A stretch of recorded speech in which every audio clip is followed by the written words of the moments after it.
தமிழ் தன் வாயில கெடுன்ற மாதிரி இந்த நாய் இந்த வாயில கெடுத்துக்கிச்சு. அர்ஜென்ட் வீடியோ போடணும் அப்படின்றதுக்காக விஜய் நான் பத்தி ஏதாவது அவசூறா பேசி ஆகணும்ல, அந்த மாதிரி வந்து வரலாறு தெரியாம ஒரு நாய் இங்க வளரி இருக்கு. அது என்னன்னு பாருங்களேன். அங்க பாரதிதாசன் பிறந்தாரு, பாரதி பிறந்தாரு. அங்க பாரதிதாசன் பிறந்தாரு, பாரதி பிறந்தாரு. அது எல்லாருக்கும் தெரியும். எல்லாருக்கும் தெரியும். ஆனா சனியில உனக்கு தெரியலையே. பாரதியார் அடைக்கலம் புகுந்த இடம் தான் பாண்டிச்சேரி, பிறந்த ஊர் கிடையாது. இப்படிதான் உன் வாயை கொடுத்து ஒரு வாட்டியை மாட்டிக்கிற. போன வாட்டி என்னன்னா காமராஜர் தோற்கடிக்க தான் நிக்கிறாங்க. ஆனாலும் காமராஜருடைய தோல்வியை அண்ணாதுரையால் ஏற்றுக்கொள்ள முடியவில்லை என்பது வரலாற்று பதிவு.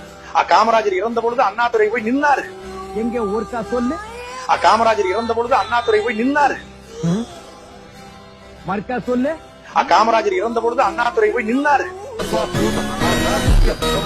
ஏண்டா தற்கூரி நாயே, இதுவே உனக்கு தெரியல? எப்பறம் உன் கட்சியில நீ எல்லாம் கொள்கை பரப்பு செயலாளர் இருக்கிற?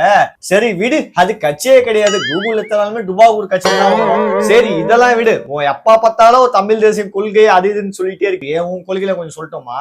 அர்த்தம் பண்ணாடி எப்படி ஆட்டைய போறது? திருநிதின்ற பேர்ல பிச்சை எடுத்து நீங்க மட்டும் சொகுசான வாழ்க்கையில வாழ்றது. இந்த நாய்க்கு ஒரு வரலாறும் தெரியாது. சும்மா தமிழ் தேசியம் சொல்லிட்டு ஊரை ஏமாத்திட்டு இருக்கு. இதையும் நம்பிக்கிட்டு ஒரு கும்பல் இவனுக்கு வந்து ஜாலரா தட்டின்னு இருக்கானுங்க. இவனுங்க எல்லாம் எப்ப திரும்ப போறானுன்னு தெரியும். இதெல்லாம் அசிங்கம். இதெல்லாம் இப்படி திரும்ப அந்த இடுமான கார்த்திக் அந்த பொண்ணு, ஐயோ நான் முழுகாம இருக்கிறேன், எனக்கு கல்யாணம் பண்ணிக்க அந்த பொண்ணு கேக்குது. இருன்றான். இடுமான கார்த்திக் அவன் கட்சியில இருக்கிறான்.